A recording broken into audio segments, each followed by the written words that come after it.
Hey guys, what's up? It's Eli Knight with Knight Jiu-Jitsu and Aperture, and I want to show you something that I've had a lot of requests about, and it's how to get out from bottom side control.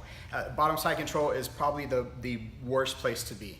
Side control is arguably one of the most dominant or potentially dominant positions. You can make it really oppressive for the person underneath. If you're underneath it, you know how badly it sucks and you want to just get out of it. So I want to show you, I've covered a few things in the past about getting out of side control from bottom, but I want to show a lot of things, a lot of different things. And it's not that these are, again, this is my standard disclaimer, it's not that these are options like you could do this or this or this, whatever you feel like.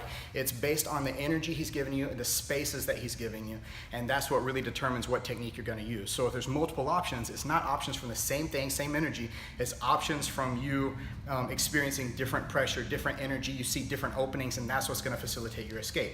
So I'm gonna use a big, strong, heavy dude. And so Jeremy is gonna get top side control on me like this. And his top side control can be configured a lot of different ways. If he gets underneath my head and he's like this here, this is really miserable. From here, I'm very limited in my options, so this is a pretty good place to start. How do I keep my hands? I don't like for my hands to be here like this. And he's gonna start isolating an arm, he's gonna start attacking me. So I wanna get this wrist bone here. Some people concentrate on the forearm, but that's a little haphazard. I wanna be specific.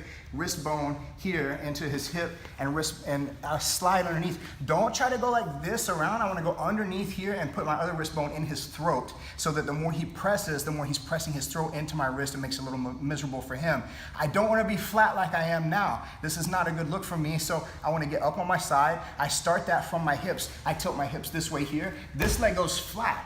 Why? Because sometimes you can do this to defend against the mount, but I'm not doing that on purpose. I'm leaving this as an opening because I know if he takes that opening, I can facilitate an escape too. First thing I want to try to do is, if I can make the space, then I want to try to bridge a little bit, make space here, and shoot to replace my guard. What I like to do, since this was underneath my head, is keep that attached here, pry this open like that, and then work out to replace guard from there. Okay? So that's one that I can do. Again, like if we're here and I don't have that option, if I don't have the ability here to be able to frame, push and bridge, then sometimes I'm forced to wait. But if I'm ready, whenever I'm waiting for him to like try to go to mount or something, if he slides his knee across like he's going to mount, I'm gonna pick up the trailing leg, so keep going. He's gonna clear the other leg, and I'm gonna pick up the trailing leg here and just do like a little halfway elbow escape. So I capture him in half guard. From my half guard, then I can work back and try to replace guard from there, okay? So sometimes just creating that bridge here and allowing him to pass over and then capture the trailing leg. Let's look at that one more time. So he goes here, he starts to slide that knee across. That knee is not my concern. This leg here is my concern. So we go here, I push the leg down between mine, I hook here like this to stabilize. That's also gonna create my platform to be able to help me shrimp out to the side here. And then I look to replace, maybe even isolate this arm to start attacking it, okay? So those are a couple of common things to get me out of side control. I would prefer not to allow him, when he's coming in like this, to get this underneath my head. My biggest thing, that if my guard gets past, and I hope it doesn't, but if it gets past, I'm trying to isolate this arm. So if he's pressing into me and he's trying to get this underneath me, I'm keeping that away from me. So if I can, I want to keep like a 90-degree bend in my arm, and this arm pushed against him more than against me. And I'm still here framing against his neck like that. So then I can still work to replace my guard this way. The other thing that I can do from here too is maybe this can help me to create space like this, and then work an uphill escape. An uphill escape works like this here. I make a distance between us, I frame, I create a space, and then this is gonna go from branch up to branch down to the far side. Once that goes branch up to branch down like this, I take my bottom leg, thread underneath, and then get up to here. So I kind of shoot myself out the back door. Now I'm here in this kind of turtle position underneath him. From there I can pick the legs, start attacking, maybe even get like a little short double leg. What it looks like without him on top of me is I'm pressing the arm, I'm framing the neck here. I bridge or shrimp to create space. I go from branch up to branch down, and I thread the leg at the same time. I go here, this way, up, push my butt back, rather than trying to push him forward, because if he has base, I'm not gonna move him. I try to move him as much as I can. I move me the rest of the way. I wind up in this kind of turtle position, and then immediately I shoot back for his legs. So let's look at that one more time. We get here, I'm blocking his arm from getting underneath my head. I'm framing against the neck here. I may have to bridge. I may be able to just shrimp. I may have to do both. Whatever it is, I get distance between my hips and his hips. I go from branch up to branch down. I kick this leg through here, go underhook deep like this, get to the legs, pick, and drive over that way. So I like that one because it takes me from bottom and gets me to top rather than just replacing my guard, right? Now, another one I've showed a couple times in other videos, but it's worth repeating again because this is kind of my go-to if I have one, if I can make it happen. So what I do is try to keep this arm from getting underneath me like this. If he gets tired of trying to get underneath my head, sometimes he'll like to throw the arm to the other side here, like that. Okay, so when he goes to do that, here, he throws the arm to the other side. I frame here, I can X block, or I can just go frame like this, get right on the inside, above the elbow, right around the tricep tendon like this here, and then look, I turn this way, and I think like I'm gonna do kind of like a kettlebell Turkish get up here, but I'm gonna push his elbow this way here, like I'm gonna put him on my lap. I get to seated position, put him on my legs, and then come up to top like that. Okay, so one more time. He's coming in. I'm keeping his arm out from underneath my head like this, keeping my head away. He goes to throw the arm to the other side. I frame, I push here, and come up to the top position. That one works for me more often than most any of my other escapes personally. Again, if I have a guy that gets underneath me and he's very heavy, he's very oppressive, I may just have to replace my guard and then work from there to get back up. Talking about escaping side control, then we have to talk about the variations of side control, and scarf hold is one of them. And this is a broken scarf hold where he's underhooking the far side. So how am I gonna try to do this? Personally, I like to try first thing is as soon as he gets to here, because a lot of times this will be after a pass, or he'll modify his standard side control. Let's go back to standard for a second. He'll go from standard side control and then sit out to go here. Yes. I know that looks too simple, but it actually does work. If your timing is on point, when he goes to sit from side control out to scarf hold, then you can just topple him right over like that. So we're here.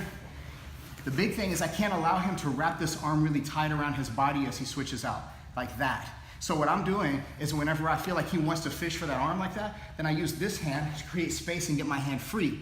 Then, if he still tries to go to sit out to go to scarf hold, I push his bicep this way, swivel my legs out from underneath, and then I get top side control on top of him here. Now, what about if he's more standard scarf hold? A standard scarf hold instead of a broken scarf hold looks like a headlock. That's all it is. It's essentially just a headlock. So same thing may apply, but then there's also different considerations. He goes headlock. So if he sits out to this kind of scarf hold here, this kind of more traditional standard scarf hold, then I'm going to treat it similarly to how I would treat a headlock defense. In which case I'm taking the arm from behind him and I'm making a frame here like this, 1, and 2, grabbing my wrist to reinforce it, not my hand, not leaving my fingers open. I'm grabbing, making fist, grabbing wrist, getting up on my side, and then shrimping away and pushing and driving like this here. If I need to, sometimes I can just sit up here and I'll have the escape, but if I need to, I'll take the back leg, take it over his head, push, and then work out here into a leg scissor here for the choke, right? And I also have a possibility for Kimura. If for some reason I'm not getting the leg scissor choke here, I can maybe switch back and run to the top and then sit across for Kimura. If from here, he's hanging on really tight, I don't get him to break his grip here, like this, yeah, so he's hanging on, and I don't get him to push over like this here, right? So then I'm gonna do the same kind of thing, like this. I'm gonna push as much as I can, straighten the arm out like that, try to get the leg over his head. But since he's not gonna break, I'm just gonna use the momentum created by getting the leg over to rise up to top position like this. Once I get to the top position, I don't want to get greedy and throw over to the mount right away and have him just roll me. I want to stabilize here first, and then I want to clear the leg here, go to this kind of technical mount, and if I need to frame to get rid of that, then fine, and then I can go to the arm lock, take the back, whatever he gives me. We're speaking about side control and its variants, and another variation of side control would be knee on belly. I would still put that in the same kind of umbrella of top side positions. So how do we escape knee on belly, which can be in its own right, a very oppressive position. He can make a lot of weight, make it really difficult for me underneath that knee, really squish me, and he's very mobile too. And at any time, if I mess up, he can transition over to mount, he can go back to side control, he can stand up. So how do I get out from underneath this position? I have a couple of different options that I would like to kind of talk about. Aside from just kind of the basic concept of when he gets knee on belly like this here, of pushing off and getting the knee to the floor, or shoving it down and going into half guard, or replacing my guard, I want to show a couple that get me to a little bit more of a top position. So one that I like a whole lot here, depending on how his hands are going, I'm going to dish my hips out to kind of turn and face him. As long as I'm careful with my hand, I can push down here by his hips. Now I have a pocket of space where I insert my top leg here, my shin toward his bicep. I slide down to the wrist. I grab his pant here or just C-clamp the leg.